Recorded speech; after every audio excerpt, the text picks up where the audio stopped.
Well, I'm glad you're here today, and I appreciate the opportunity to be with you. Let me tell you just for a second who I am.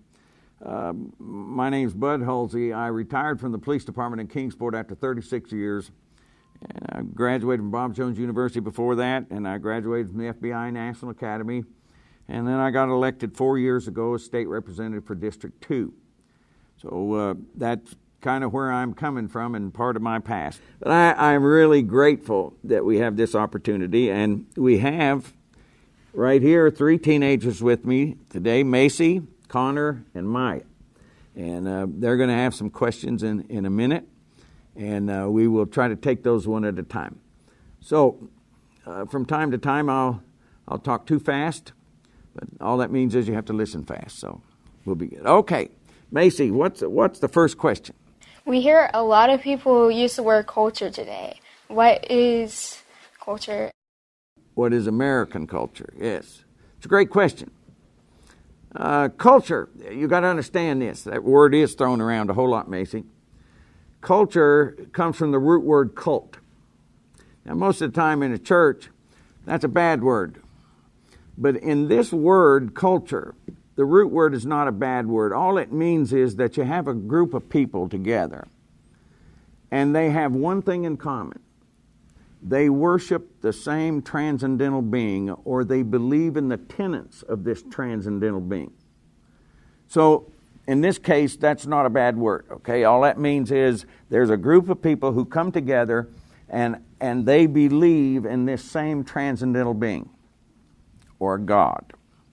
Now, out of that belief and the tenets of that God come law, government, education, art, music, agriculture, institutions, and all of those things I just mentioned will reflect the cult or the tenets of the cult. So you have to ask yourself then, when we talk about American culture, which is what your question is, what does that mean? What was the cult that was at the center of our culture that our founders started with and believed and our nation was built on?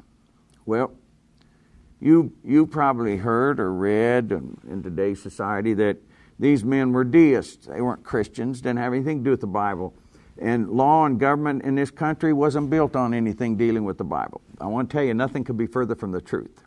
The cult that is in the center of the American culture is the God of the Bible and Jesus Christ, His Son. Have you ever wondered, in all the documents that we have in the first 100 years of this country, it will put down at the bottom, in the year of our Lord, such and such a date. All time was set up on that. Anno Domino, A.D., all goes back to the birth of Christ. And that's what they wrote on their documents. In the year of our Lord. What Lord are they talking about? Jesus Christ and the God of the Bible. Patrick Henry, it cannot be emphasized too strongly or too often that this great nation was founded not by religionists, but by Christians. Not on religions, but on the gospel of Jesus Christ. John Quincy Adams. The principles of civil government is united with the principles of Christianity in an indissoluble bond. Now that's very, very interesting, because I have people who tell me all the time, don't mix up morality and Bible with law.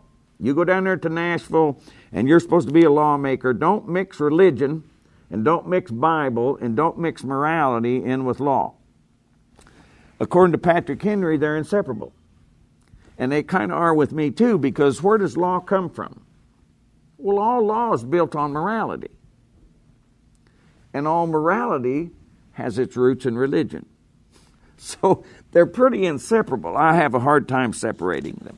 Don't do it, actually. Thomas Jefferson, you've heard about him.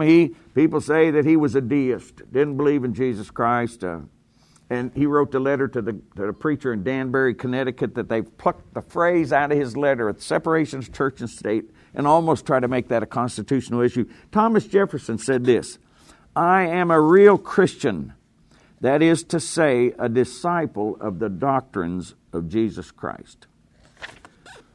Oh, Benjamin Franklin, Samuel Adams, all these guys were signers of the Declaration. All of them believed in Jesus Christ. Here's one that I think is a kicker. This is the Supreme Court in 1892. This is what they said. Our laws and our institutions must necessarily be based upon and embody the teaching of the Redeemer of mankind. It is impossible that it should be otherwise. To this extent, our civilization and our institutions are emphatically Christian. So there's no doubt in these men's minds who founded this country that the cult from which our culture came was the God of the Bible and Jesus Christ, his begotten Son. Now, a culture will reflect the tenets of the cult. So if you look at the first 150 years in this country, music, that reflected the tenets of Christianity. Art reflected the tenets of Christianity. Law, government, institutions, all of them were built on the tenets of Christianity. Our Constitution is resting upon the principles of Christianity. They're inseparable.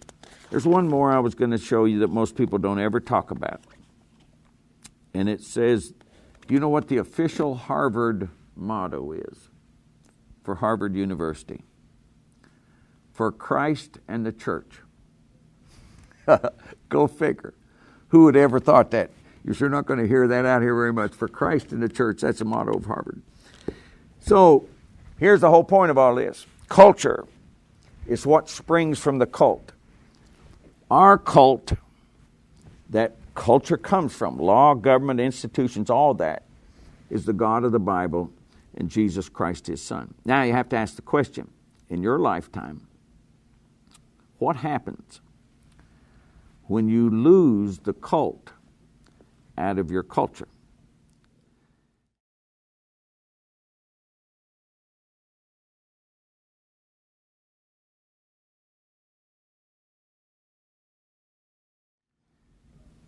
When we start to legislate out biblical principle out of law and government, or educate it out, there's some amazing things that happen. You see, in a courtroom, you've seen that lady holding a set of scales. They call her Lady Justice. What has she got on her eyes? You remember? It's a blindfold. Here's this lady with a set of scales for justice, which is based on law. It really means what is due. That's what the word means. She's got a blindfold over her eyes. You see that in every courtroom in this country. Why does she have a blindfold? Well, it's saying that the lady is blind.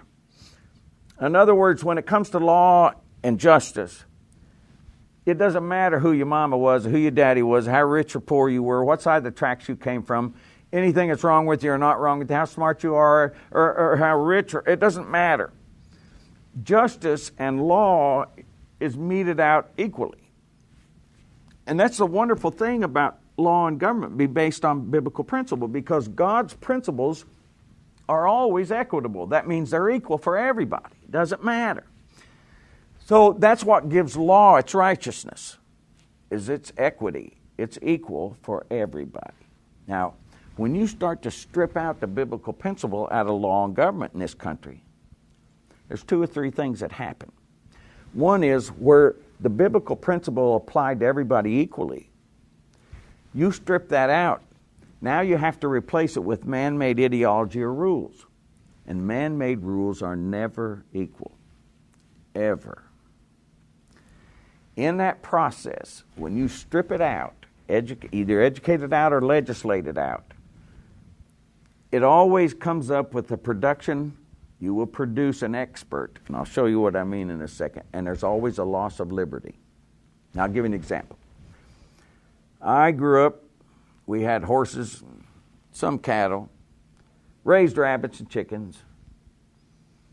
I had a lot of dogs. And back when I grew up, if you had a dog or a horse that got old, and he's part of the family, and you loved him, but he got old, and one day this horse out there got sick, and he lays down and he can't get up. Now he's going to die. Okay? He's going to die. He very well may lay there 5 days and suffer before he dies. So if you couldn't do it, you got somebody else to do it. And they went out there with a pistol or a rifle, and they put this horse out of his misery. Why could you do that? Well, it comes back to a biblical principle called the dominion principle. It's in the first 3 chapters of Genesis in the Bible. This is why you get to own private property in the United States. Most people never ask that. Why do I get to own private property? Because in most forms of government, other than this one, the general folks don't own property. The masses don't. The state owns property, or the elite owns property, but the masses don't own property. But in America, private property ownership is a big deal. Why do you have a right to own private property in America? It's called the dominion principle.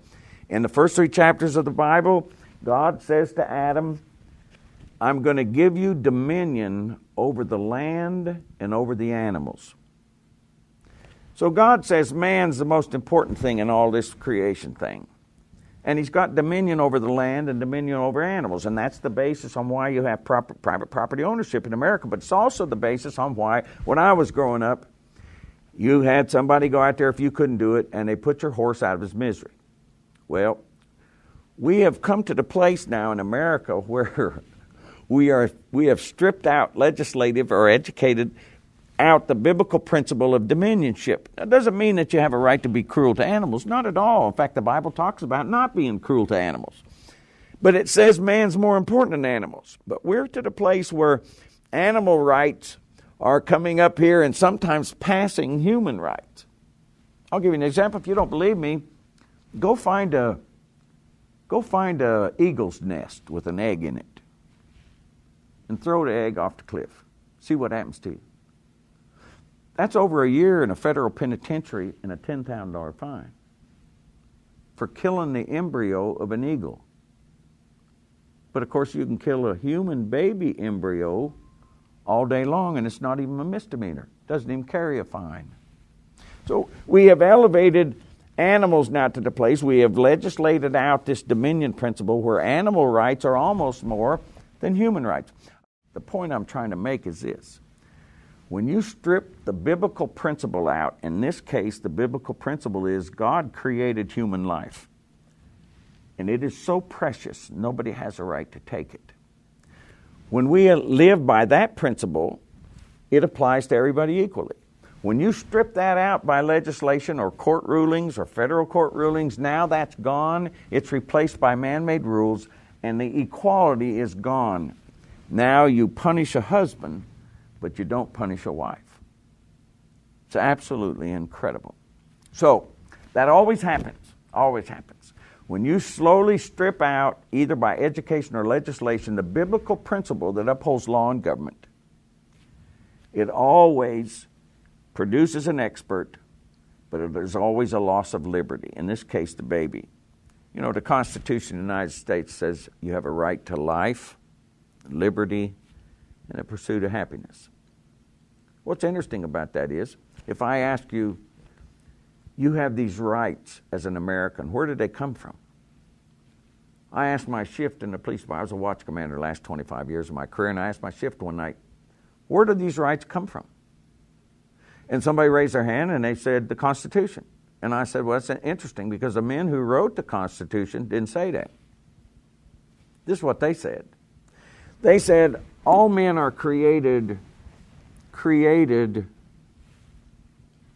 equal and are endowed by their Creator with certain unalienable rights. Now, we translate that inalienable rights now, but it was UN in the Constitution.